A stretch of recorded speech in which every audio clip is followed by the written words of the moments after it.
प्रश्नावली 2.3 प्रश्नमाला 2.3 प्रश्न नंबर 2 है भाई। इसमें भी पिछला जो प्रश्न किया था हमने उसके जैसा ही प्रश्न है। अपरिमेय संख्या सिद्ध करनी है। 1/√2 दिया हुआ है।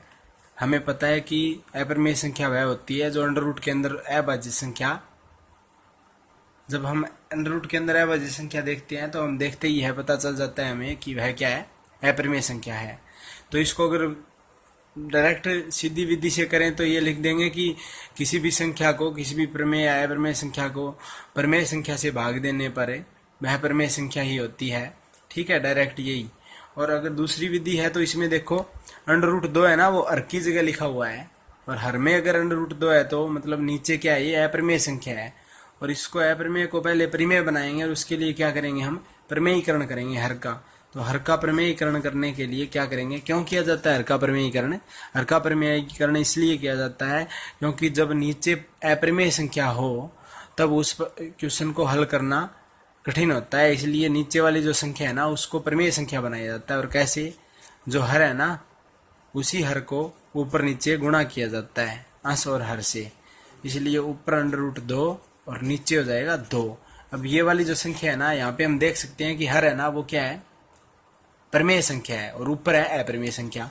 अब क्या करेंगे, माना √2/2 एक प्रमेय संख्या है। सिद्ध तो अप्रमेय करना था, लेकिन इसको पहले क्या करेंगे, हम प्रमेय मानेंगे। और प्रमेय मानने के बाद, क्योंकि हम जानते हैं कि प्रमेय वह संख्या होती है जिसे हम P/Q के रूप में लिखें, और Q वहां पे 0 नहीं होना चाहिए, तो √2/2 बराबर क्या होगा, P/Q।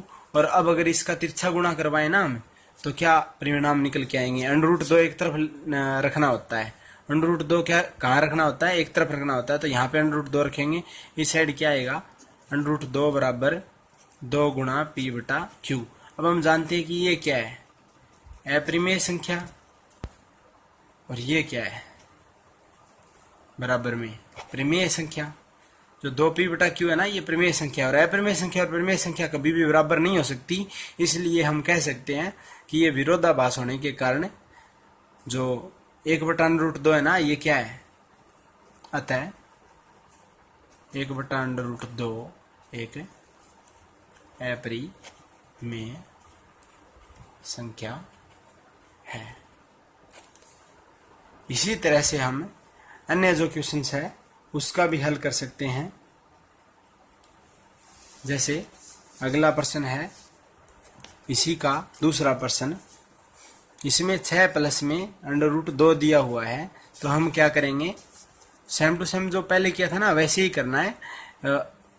6 प्लस √2 को पहले प्रमेय संख्या मानेंगे, इसके बराबर में P/Q रखेंगे, √2 को यहीं रहने देंगे और 6 इधर ले जाएंगे, तो P/Q -6 हो जाएगा, और इधर क्या बचेगा, √2।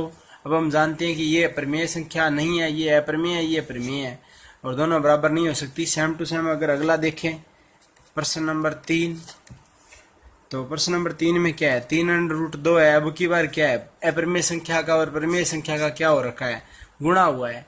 और हम जानते हैं कि अप्रमेय संख्या के साथ किसी भी संख्या का गुणा करवाने पर बस खुद नहीं होनी चाहिए वह संख्या, तो वह क्या होगी, अप्रमेय होगी। और इसको भी अगर प्रमेय संख्या मान के और 3 √2 बराबर P/Q रखते हैं तो क्या होगा, √2 इधर रह जाएगा और P/3Q आएगा। अब ये प्रमेय है, ये अप्रमेय है, और ये क्या है, प्रमेय है। सेम टू सेम यही स्टेप रहेगा और हम प्रश्न को हल कर सकते हैं। ठीक है, अब ये आप पिछली जो प्ले लिस्ट थी ना, पिछली जो वीडियो थी उसमें भी देख सकते हैं। सेम प्रक्रिया से हम किसी भी प्रश्न को हल कर सकते हैं।